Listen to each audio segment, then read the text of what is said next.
Obtenir des informations factuelles sur la guerre est difficile. Par exemple, essayer de trouver des comptes précis du nombre d'Ukrainiens décédés dans le conflit ou du nombre de personnes que l'Ukraine a perdues lors des offensives est difficile. Cela est même le cas dans la presse occidentale, qui est censée être indépendante et fournir ces informations pour nous aider à comprendre la situation. Cependant, mon propos n'est pas que la performance est sans importance ou dénuée de sens, avec une réalité cachée à découvrir. La performance est en réalité la partie la plus cruciale du conflit. Cela sera toujours le cas tant que l'élite politique ukrainienne et l'État ukrainien ne seront pas en mesure de prendre des décisions de manière indépendante, libre de l'influence et du contrôle des acteurs externes.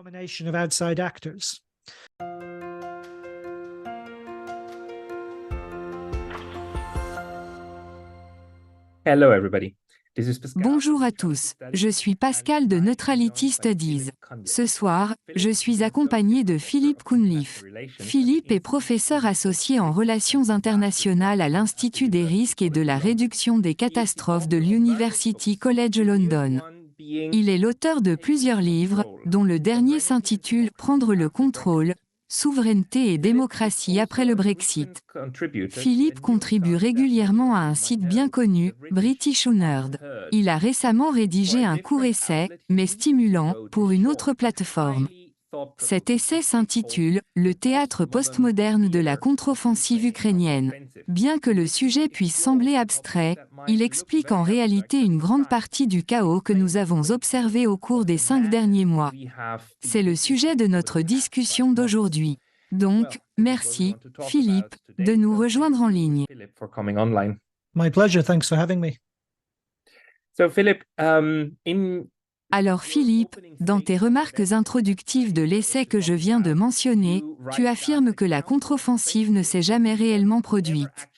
C'est ton assertion. Elle n'a pas eu lieu, peu importe tout le battage médiatique qui l'entoure. Pourrais-tu préciser ce que tu veux dire par là? So there was plenty of criticism that began to emerge over the middle of the summer. Il y a eu beaucoup de critiques qui ont commencé à émerger vers le milieu à la fin de l'été. Ces critiques portaient sur les échecs apparents et la conduite de la contre-offensive ukrainienne. Cette contre-offensive avait été vivement saluée en début d'année. Les attentes envers les Ukrainiens étaient également élevées. Certaines des attentes les plus exagérées étaient qu'ils seraient capables de percer les défenses russes et d'entrer en Crimée. Cependant, même les observateurs les plus sobres et prudents s'attendaient à ce que la contre-offensive ukrainienne puisse récupérer des quantités significatives de territoires occupés par la Russie. Malgré les critiques, il me semblait que les gens passaient à côté du sujet. Penser que la contre-offensive était limitée, qu'elle avait commis des erreurs ou qu'il y avait des problèmes dans sa conduite, c'était passer à côté du sujet. Si l'on examine comment la contre-offensive a été planifiée et menée, elle n'était pas destinée à atteindre ce qu'elle prétendait vouloir réaliser. Dans ce sens, elle n'a pas eu lieu.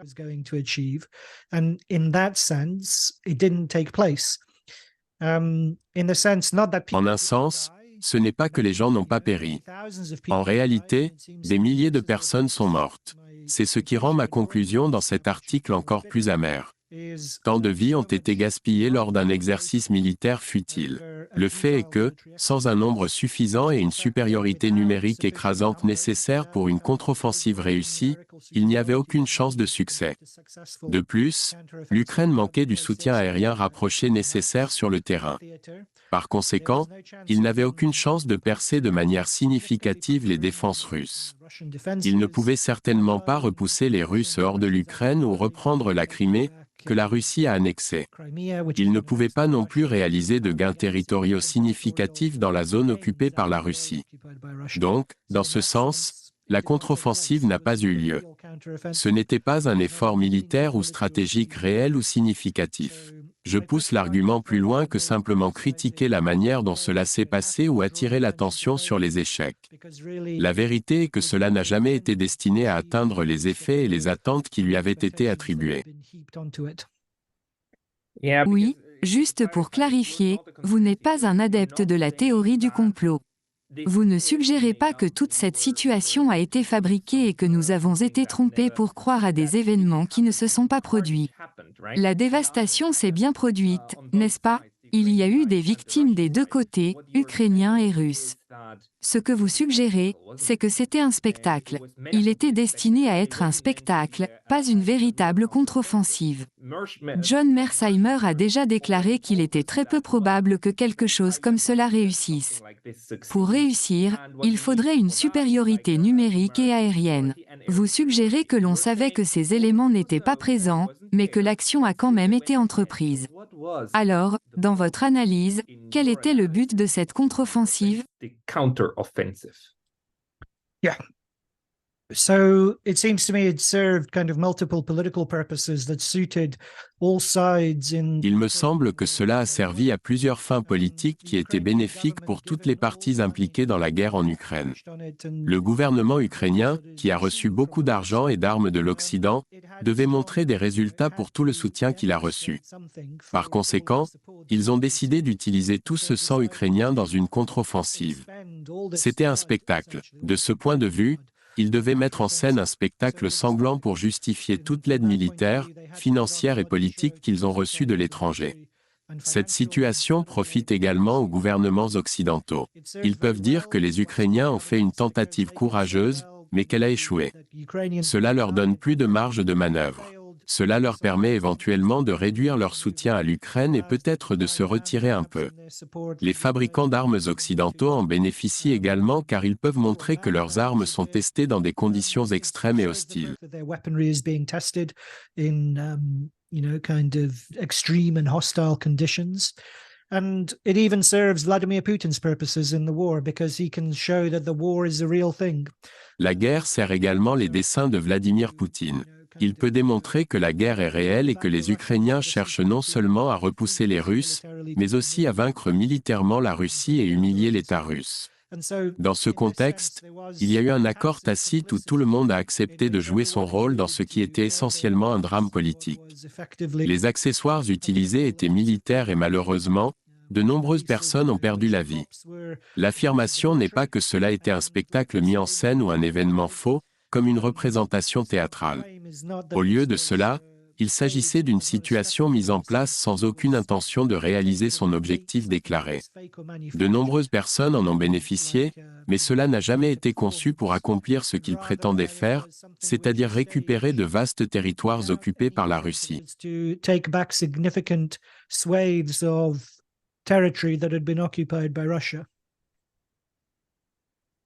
Why do you think that is? We know. Pourquoi pensez-vous que c'est le cas? Je veux dire, nous comprenons qu'il y a un objectif politique derrière cela. Supposons que les gens aient l'intention de l'utiliser à des fins de propagande. Nous avons observé cette tendance au cours de l'année et demie écoulée, n'est-ce pas? La propagande a été omniprésente. Elle s'est répandue à grande échelle en Occident et probablement aussi en Russie. Je ne suis pas allé en Russie, donc je ne peux pas confirmer, mais je soupçonne que la propagande y est également répandue. Alors, pourquoi cela se produit-il? Quel mécanisme pensez-vous qui encourage les gens, ou les participants, à participer à ce spectacle macabre? This horrible bloody play.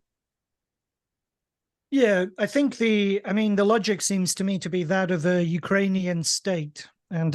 Oui, je crois que la logique semble être celle d'un État ukrainien et d'une élite politique dont les instincts et le modus operandi sont tournés vers l'extérieur.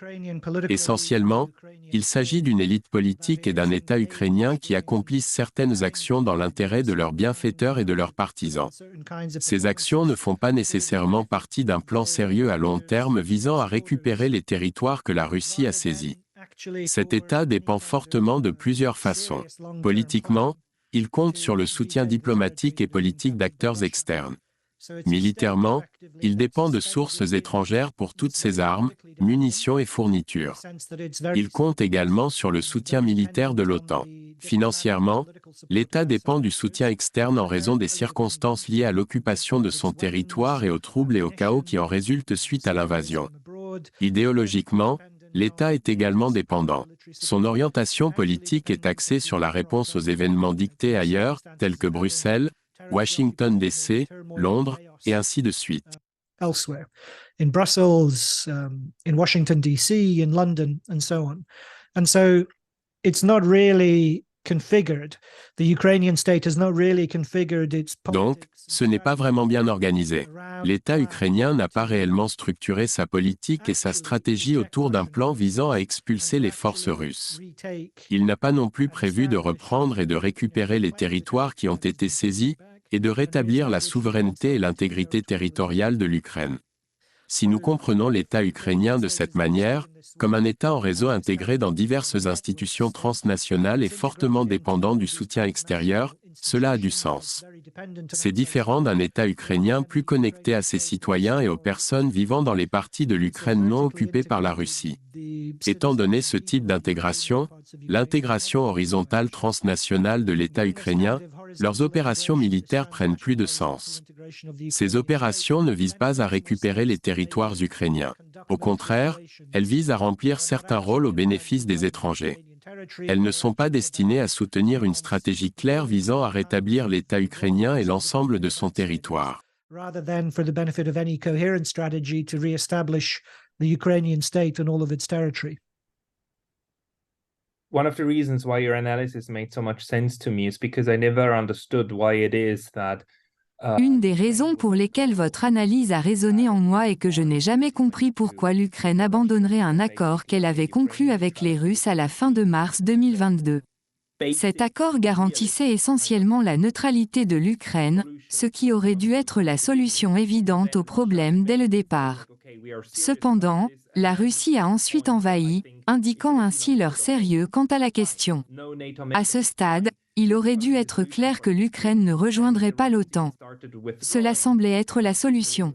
Les Russes ont même commencé à se retirer, signalant que s'ils se conformaient, ils partiraient et mettraient en œuvre l'accord de Minsk. Cependant, tout a changé lorsque Boris Johnson est venu visiter. Depuis lors, nous sommes plongés dans une guerre complètement différente, à partir d'avril 2022. Alors, pensez-vous que nous sommes entrés dans une phase où nous traitons avec une Ukraine qui correspond davantage à un récit occidental? Et si oui, qui sont les principaux instigateurs de cette pièce tragique qui a déjà coûté des centaines de milliers de vies?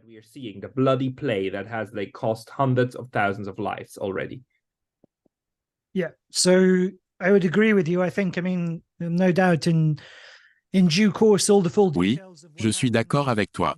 Je crois que finalement, tous les détails sur ce qui s'est passé au printemps 2022 seront révélés. À cette époque, il semblait y avoir une chance pour que Minsk soit le fondement d'un règlement de paix. Cependant, cette opportunité a été rapidement perdue. Bien que les détails complets seront probablement révélés dans les livres d'histoire, les faits de base semblent déjà assez clairs. Il y avait un potentiel d'accord.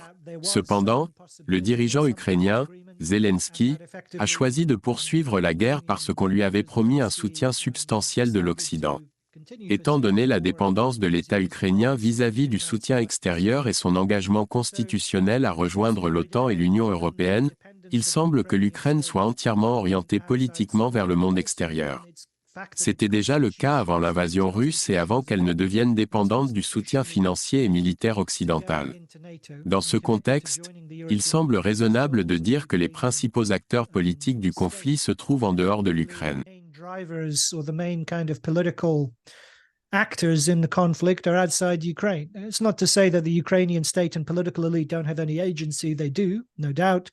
But l'État ukrainien et l'élite politique ont indéniablement une certaine influence, il n'y a aucun doute là-dessus. Cependant, les principales forces qui alimentent la dynamique du conflit et qui détermineront probablement son issue sont externes. Ces forces se trouvent principalement dans l'Union européenne, plus précisément dans les grands États leaders. Ces États sont de plus en plus divisés quant à la manière dont ils veulent réagir au conflit ukrainien et à ce qu'ils veulent faire de l'Ukraine. Ils sont également incertains quant à leur vision d'un règlement post-guerre en Europe de l'Est, en Ukraine, ainsi que des relations entre l'Ukraine et la Russie, et entre les États-Unis et Washington DC. Il me semble que tant que nous n'aurons pas de preuves montrant que l'État ukrainien ou l'élite politique cherche à s'émanciper de leur soutien et à faire preuve d'une certaine initiative politique qui ne soit pas motivée par des préoccupations externes, nous sommes contraints de nous tourner vers l'Occident. Nous devons comprendre ce qui alimente la situation en Ukraine et qui tire les ficelles. Nous devons également prendre en compte Moscou, notamment en ce qui concerne sa présence militaire et son occupation des oblasts de l'Est. with respect to Moscow's military presence, its occupation of the eastern oblasts. Cela a tout son sens pour moi. Je crois également que l'agence principale, la force politique nécessaire pour provoquer des décisions durables, ne se trouve pas à Kiev. Elle est ailleurs. Elle n'est même pas à Moscou. Elle se trouve en réalité à Washington. C'est pourquoi beaucoup de gens considèrent cela comme une guerre par procuration. Elle est motivée par une force qui n'est pas directement impliquée dans le conflit. Cette force fournit des fonds, mais ne subit aucune perte humaine. Cependant, votre argument repose fortement sur un philosophe spécifique et une école philosophique, Baudrillard. Il dépend également du concept d'hyper-réalité. Pourriez-vous expliquer ce que vous entendez par hyper-réalité? Pourquoi considérez-vous que cette guerre est motivée par l'hyper-réalité? Comment cela se rapporte-t-il à quelque chose que nous avons déjà vu, comme la guerre en Irak? Pourriez-vous expliquer cela? Yeah, happily. So, Jean Baudrillard, for those, I don't know if you're... Bien sûr, je serais heureux de discuter de Jean Baudrillard. Je ne suis pas sûr à quel point votre public est familier avec les théoriciens sociaux français postmodernes et poststructuralistes. Je dois admettre que je ne les connais pas très bien moi-même. Cependant, je fais des exceptions pour certains, et l'un d'entre eux est Jean Baudrillard. J'ai relativement tardivement apprécié Baudrillard à la mesure qu'il mérite. Il a provoqué une grande agitation, notamment au début des années 1990, lorsqu'il a écrit une série d'essais affirmant que la guerre du Golfe n'avait pas lieu. C'était un moment important pour l'Occident, car il avait formé une puissante coalition internationale pour vaincre l'Irak et contrer l'invasion irakienne du Koweït. Les affirmations de Baudrillard ont suscité une controverse similaire à celle qui a suivi mon article. Il a été accueilli avec indignation, les gens interprétant ses paroles comme suggérant que la guerre était fausse, comme si c'était un film réalisé par des cinéastes, et qu'il n'y avait pas d'événements réels se déroulant sur le terrain. Cependant, ce n'était pas ce que Baudrillard essayait de transmettre. And that there weren't real things, happening actually in the ground. And that's not what Baudrillard was saying, and he'd been developing these ideas since the mid to late 1970s, perhaps over the course of the 1980s. Il avait développé ces idées depuis le milieu à la fin des années 1970, et peut-être tout au long des années 1980. Il a développé ce concept d'hyper-réalité. C'est l'idée que les symboles et les modèles que nous utilisons pour comprendre les choses ne sont plus enracinés dans une réalité sous-jacente. Ils ne sont plus ancrés dans la réalité réelle de ce qui se passe. Ces symboles et modèles deviennent détachés et de plus en plus mélangés avec la réalité. Ainsi, au lieu de réagir aux événements réels, nous commençons à être confus. Nous ne pouvons pas dire si nous réagissons aux événements eux-mêmes ou à la façon dont les événements sont représentés. L'affirmation est subtile. Ce n'est pas que nous vivons dans un monde entièrement fictif ou manipulé. Plutôt, toutes ces évolutions rendent très difficile de distinguer ce qui se passe réellement de la façon dont cela est représenté. L'hyper-réalité, dans cette mesure, est liée et inspirée par le fait que nous vivons dans un environnement de plus en plus virtuel. Cet environnement est dominé par la numérisation et l'intelligence artificielle. Par conséquent, l'idée d'hyper-réalité semble de plus en plus attrayante. The idea of hyperreality begins to seem more and more appealing, but it's not a point that's rests purely on kind of technological advance. Cependant, ce n'est pas seulement un point qui repose sur l'avancement technologique.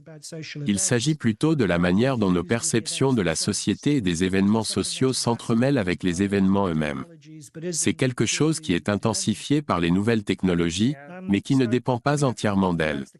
C'est, je crois, le cas de l'hyper-réalité. Mais si je peux me permettre, j'interprète Jean Baudrillard légèrement différemment. Je le vois davantage comme un théoricien du néolibéralisme que comme un philosophe postmoderne. Ce que je veux dire par là, c'est que dans un monde où les choix politiques sont si restreints et limités, un monde qui a évolué au cours des 30 dernières années depuis la fin des années 1970 et le début des années 1980, les États ont volontairement transféré le pouvoir à des organismes de régulation indépendants. Il s'agit notamment de banques centrales indépendantes et d'institutions transnationales, d'autorités supranationales, de tribunaux internationaux et d'organismes de réglementation dans le cadre d'accords régionaux de libre-échange.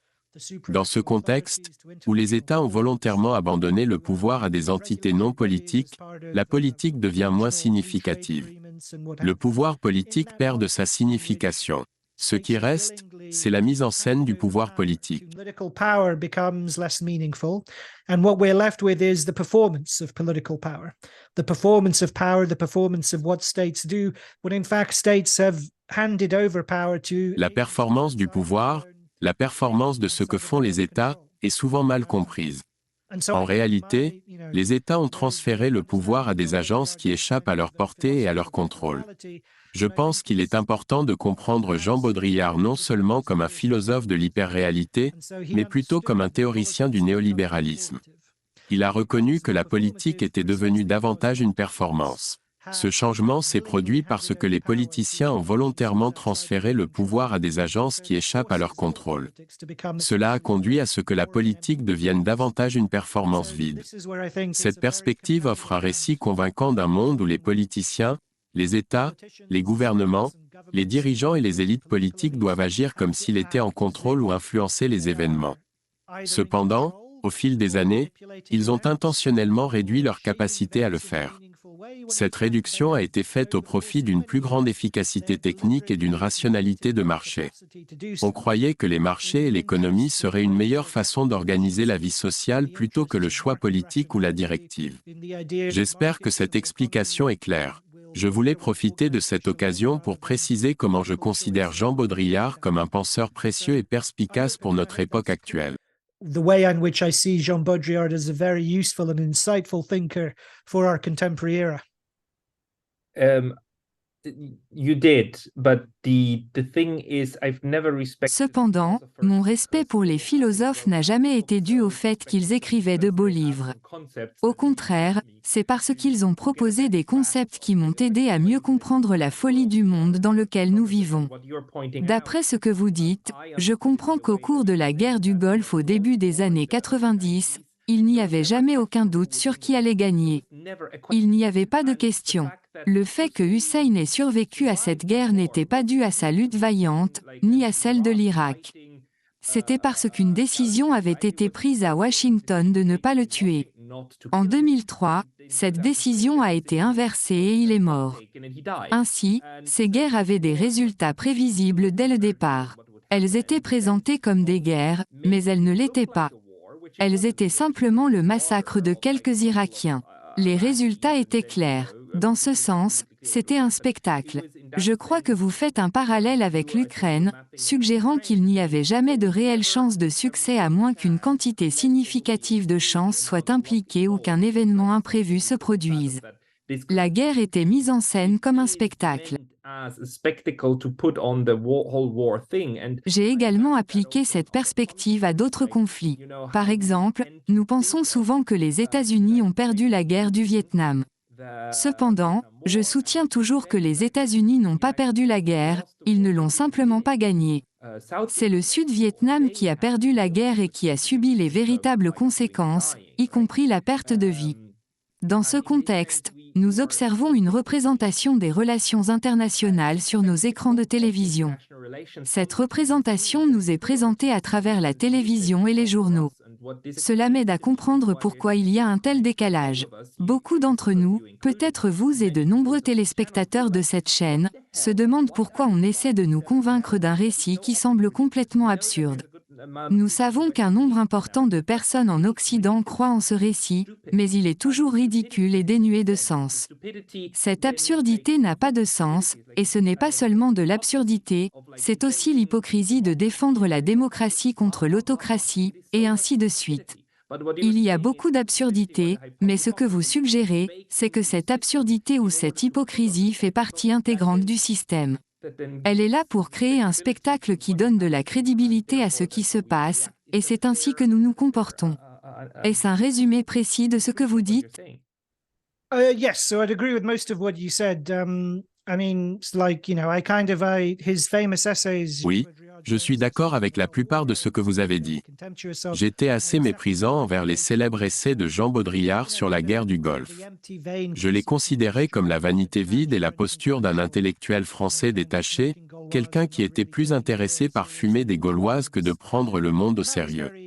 C'était mon erreur. Quand j'ai réellement lu les essais, J'ai été stupéfait par leur perspicacité politique. Baudrillard avait la capacité de percer à travers toute la rhétorique, même celle de ceux qui pensaient être très intelligents et l'avoir déjà démasqué. Il était capable d'explorer des niveaux plus profonds. Comme vous l'avez mentionné, son point principal était que l'issue de la guerre était toujours prédéterminée. L'idée que l'Irak puisse remporter une guerre conventionnelle contre les États-Unis et ses alliés de l'OTAN était évidemment absurde. Une guerre de guérilla aurait pu être une autre histoire, mais les Irakiens n'ont pas choisi cette voie en 1991. Ils ont opté pour une guerre conventionnelle, qu'ils ne pouvaient jamais gagner. Parce que l'issue était déjà décidée, nous ne pouvions pas la prendre au sérieux comme un conflit où il y avait deux camps et où nous devions envisager les résultats possibles. Ce n'était pas ce genre de conflit. Of what might happen in a kind of a conflict which was set up like that. And so he said what was really happening was the performance. And so Donc, il a dit que ce qui se passait réellement était la performance. Ce n'est pas comme s'il y avait une performance superposée à la réalité et tout ce que nous devons faire est de découvrir la réalité sous-jacente. Au contraire, la performance est l'aspect le plus significatif. C'était une démonstration de la supériorité technique américaine. C'était une démonstration de la puissance technologique américaine à la fin de la guerre. C'était une vitrine de la force militaire américaine.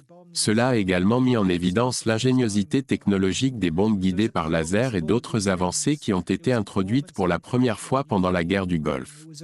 En tant que performance, c'était une démonstration de l'unité internationale. C'était une démonstration de l'ONU qui se réunissait après la guerre froide. Cependant, ce n'était pas une guerre où l'autre camp avait une chance significative d'influencer l'issue du conflit. Je ne suis pas sûr d'aller jusqu'à dire que la guerre du Vietnam avait des dynamiques similaires. Ce n'est pas seulement parce que les États-Unis étaient plus impliqués militairement dans ce conflit, mais aussi parce que je pense que l'issue de la guerre du Vietnam avait des implications sérieuses pour les États-Unis eux-mêmes. Même si, comme vous le dites, beaucoup plus de Vietnamiens sont morts que de soldats américains pendant la guerre du Vietnam, l'effort pour remporter la guerre a mis fin à la grande société, à la vision johnsonienne de l'Amérique. For America, the Great Society, the idea where they were trying to kind of spend money both on winning the Cold War in Vietnam as well as L'idée de dépenser de l'argent à la fois pour remporter la guerre froide au Vietnam et pour mettre en œuvre des réformes ambitieuses à domicile n'était plus possible ni crédible. Cela a également conduit à la fin du système de Bretton Woods. Ce sont là de véritables conséquences de la guerre du Vietnam. Je ne crois pas que la guerre du Golfe ait eu le même type de conséquences, quelle que soit l'issue du conflit. Je tiens à préciser que je ne dis pas que la guerre en Ukraine est similaire. Je ne le crois pas. Je la considère comme un tournant majeur dans l'évolution d'un monde qui n'est plus unipolaire. Cependant, la contre-offensive ukrainienne a été un spectacle. Il ne suffit pas de la considérer comme de simples discours ou des paroles vides. Nous devons comprendre ce qui se passe en dessous de la surface. La dynamique réelle, la performance elle-même, est un facteur crucial dans ce qui se passe. Pour comprendre le conflit, nous devons comprendre la performance. Je comprends les frustrations des gens, les présentations de propagande grossière, le défi de trouver un journalisme objectif et indépendant, et même la difficulté d'obtenir des informations factuelles sur la guerre sont tous problématiques. Objective kind of independent journalism, just the difficulty of even getting facts about the war. You know, try and find any kind of factual accounts of how many Ukrainians have died. Il est difficile de trouver des comptes rendus factuels sur le nombre d'Ukrainiens décédés dans le conflit ou sur le nombre de personnes que l'Ukraine a perdues lors des offensives. Cette information n'est pas facilement disponible, même dans la presse occidentale, qui est censée être indépendante et fournir de telles informations. Cela nous permettrait de mieux comprendre la situation. Cependant, mon propos n'est pas de dire que la performance est sans importance ou sans signification, ou qu'il y a une réalité cachée que nous devons découvrir. La performance est une partie cruciale du conflit. Elle le restera tant que l'élite politique ukrainienne et l'État ukrainien ne pourront pas prendre des décisions de manière indépendante, à l'abri de l'influence et du contrôle des acteurs externes. Tant que l'Ukraine ne pourra pas élaborer une vision politique pour l'après-guerre et l'établir comme objectif, le conflit persistera. Il en va de même pour l'élaboration d'une stratégie militaire qui ne repose pas sur la mise en valeur de la puissance des armes de l'OTAN. Le conflit continuera d'être motivé par des considérations performatives au bénéfice des bienfaiteurs externes, et non au bénéfice du peuple ukrainien ou pour la restauration de la souveraineté ukrainienne. Ukraine's people, and with the aim of restoring Ukrainian sovereignty. Yeah, I that makes total sense to me, and I think it's also important to point out that Oui, je suis tout à fait d'accord avec toi. Je tiens également à souligner que je ne crois pas que l'Ukraine le fasse volontairement. C'est plutôt la dynamique interne qui est à l'origine de cela. Zelensky est très dépendant et pourrait être remplacé, voire même tué, par les forces d'extrême droite au sein de son propre gouvernement à tout moment. Il y a de nombreuses façons dont cela pourrait mal tourner. Il existe de nombreux mécanismes en place qui obligent les acteurs à se conformer, car ils pourraient être en grave danger. Le résultat que nous voyons est une mise en scène. Tu as également mentionné dans ton article que cette mise en scène vise à dissimuler ce que les réalistes prévoiraient comme étant la situation réelle. Cela me frustre, ainsi que de nombreux autres. Il est clair qu'il s'agit d'un conflit majeur de puissance. Il s'agit de l'OTAN. Il s'agit de pousser la Russie à bout. C'est une dynamique de puissance majeure. C'est ce que disent tous les réalistes. Ils nous mettent en garde contre l'envoi de troupes en Ukraine car cela conduira à un conflit. Pourtant, la mise en scène continue d'insister sur le fait que ce n'est pas un problème, que ce n'est pas à propos de l'OTAN. Il y a d'innombrables vidéos de personnes affirmant que ce n'est pas à propos de l'OTAN, mais il est évident que si, d'une manière ou d'une autre, la mise en scène parvient à éclipser les mouvements réalistes du monde. C'est ce qui me préoccupe. Qu'est-ce qui motive le monde et qu'est-ce qui n'est qu'une façade?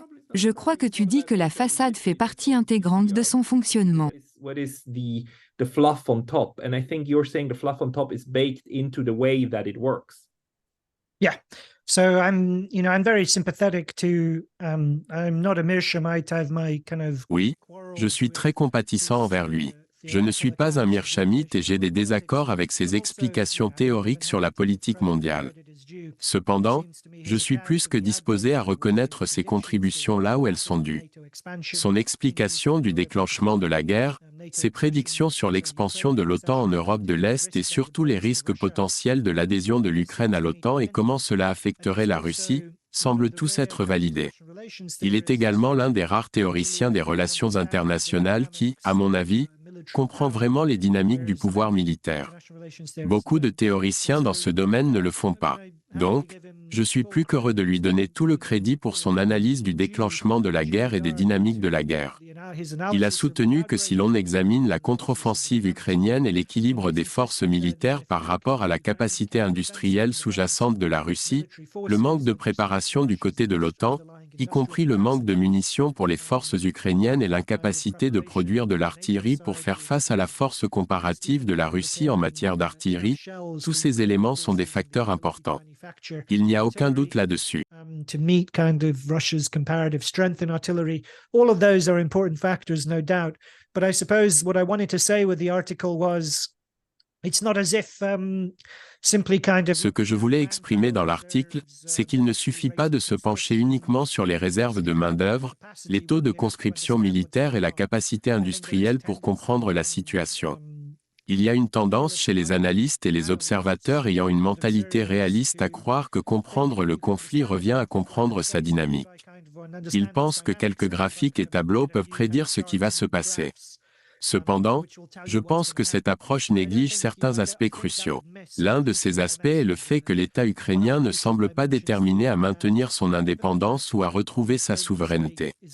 Cela conduit à la nécessité de politiques performatives, qui jouent un rôle important dans le conflit. Cela ne signifie pas que d'autres éléments tels que la dynamique de l'expansion de l'OTAN ou l'intégration de l'armée ukrainienne à l'OTAN avant l'invasion russe ne sont pas importants. Ils le sont, mais l'aspect performatif de la politique du conflit est également crucial. Ce n'est pas seulement superficiel, mais cela est profondément ancré dans le fonctionnement du conflit.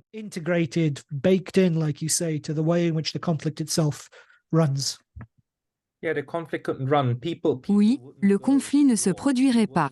Les gens ne se lanceraient pas dans la guerre. Ils ne seraient pas à l'aise de fournir toutes ces armes si ce n'était pas profondément ancré, si ce n'était pas accepté.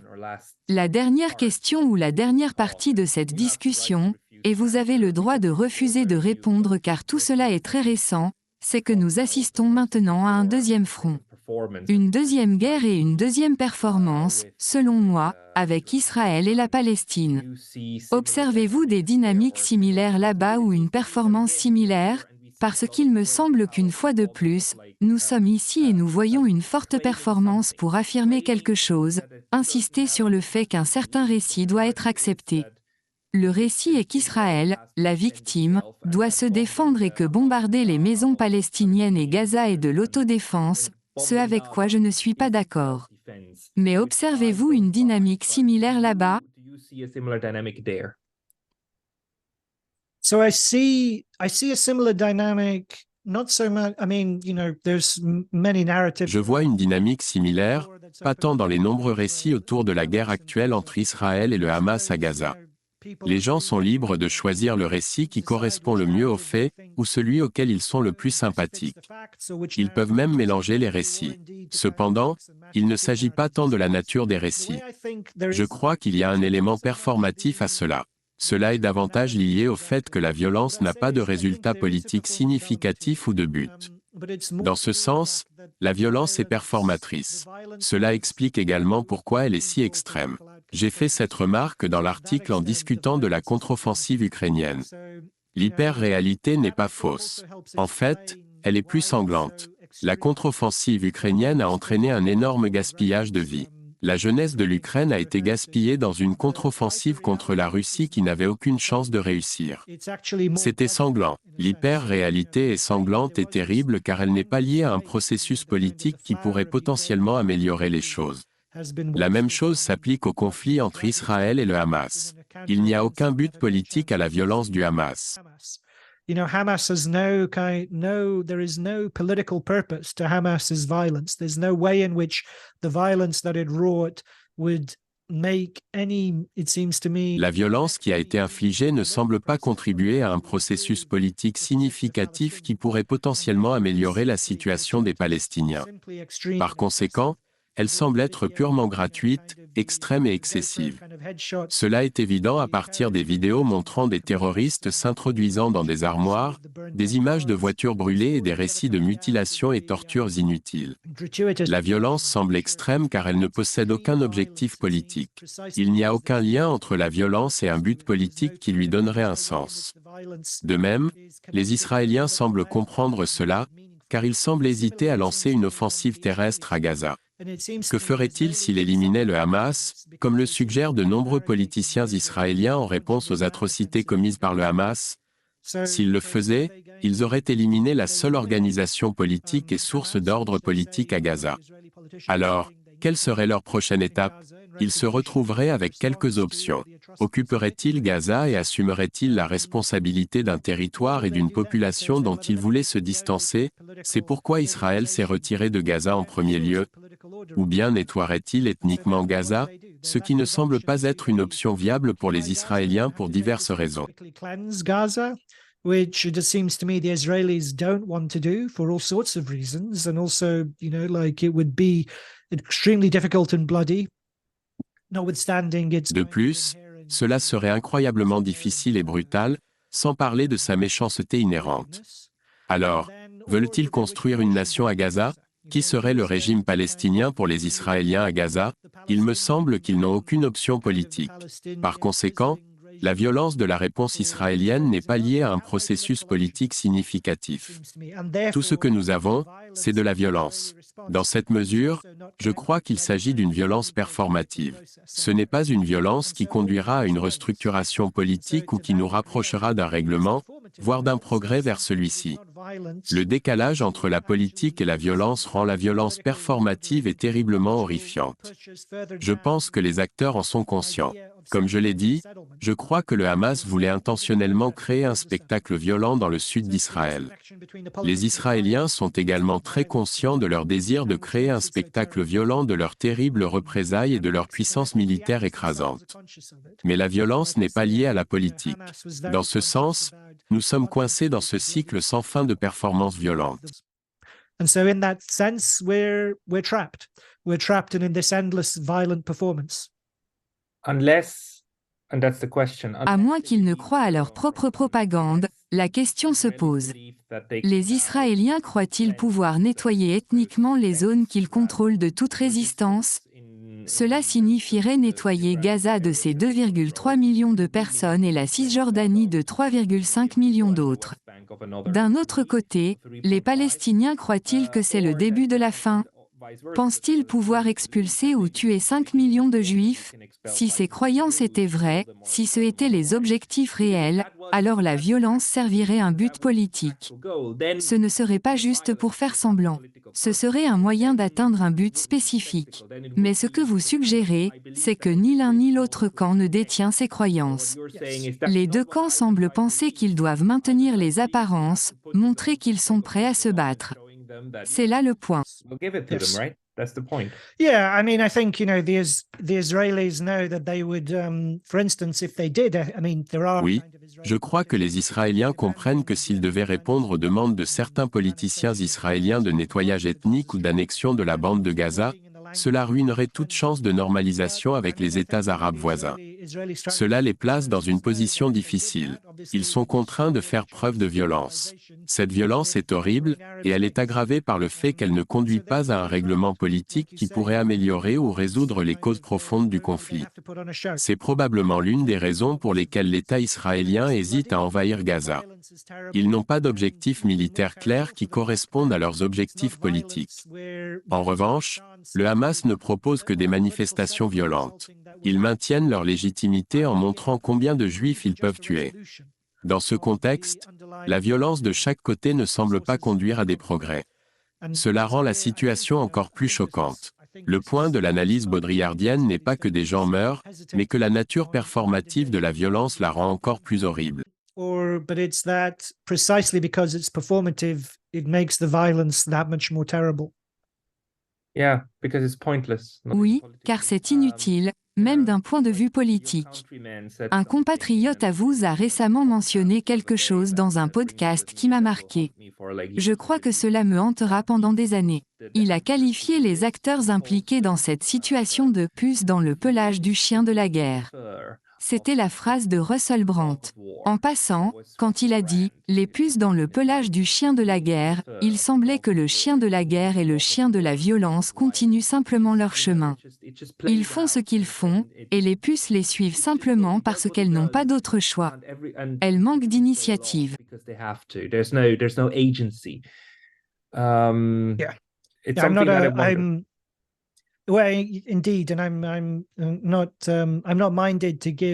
Je ne suis généralement pas d'accord avec Russell Brand, mais il a le don des mots. Sa phrase « les puces et le pelage du chien de la guerre » est tout à fait appropriée. Elle saisit bien la misère de la situation actuelle.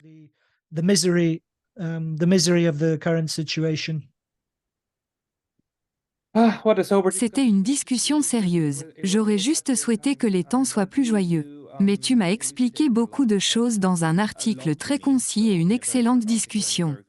Donc, Philippe Cunliffe, merci beaucoup.